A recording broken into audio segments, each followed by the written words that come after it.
यदि आप भी चाहते हैं मां संतोषी म्यूजिक यूट्यूब चैनल का ऑडियो वीडियो सबसे पहले आप तक पहुंचे, तो हमारे चैनल को सब्सक्राइब करें और बेल आइकन को दबाना ना भूलें। Presented by मां सरस्वती रिकॉर्डिंग स्टूडियो, अलौली बाजार।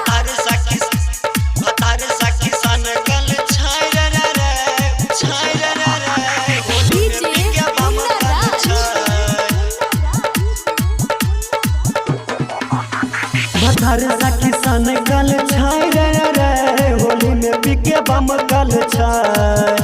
भतार सखी सन कल छाय, भतार सखी सन कल छाय रे होली में पीके बम कल छाय। भतार सखी सन कल छाय, गोपी के पिचकारी के फाड़ दल के सारी धक्का दोनों लट कल छाय। भतार सखी सन कल छाय गे होली में पीके बम कल छाय। भतार सखी सन कल छाय, भतार सखी सन कल छाय होली में पीके बम कल छाय। Presented by मां सरस्वती रिकॉर्डिंग स्टूडियो। जवना के गीजे रंगवा पसीजे चुमा चाटी कारे गाल में 4 बजे भोरे गल गोरे गोरे टीका आई नेपाल से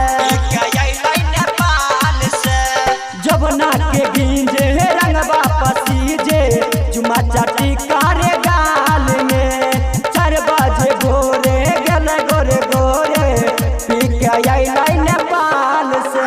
पंजा में हमरा धारे उ फगवाई खेले ई घोड़ा जैसे उमकल रे।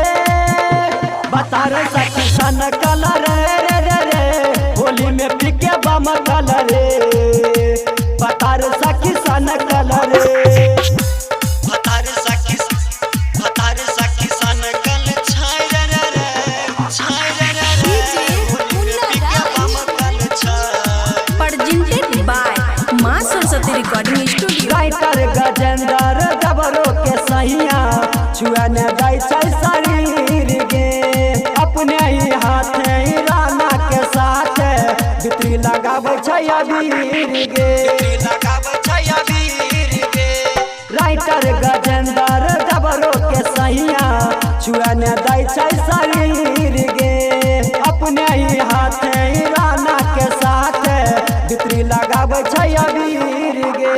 लहर मारे सुस्ती लै छै सबे चुस्की ई होली में पीके बम कल गे। भतार सखी सन कल रे होली में पीके बम कल रे।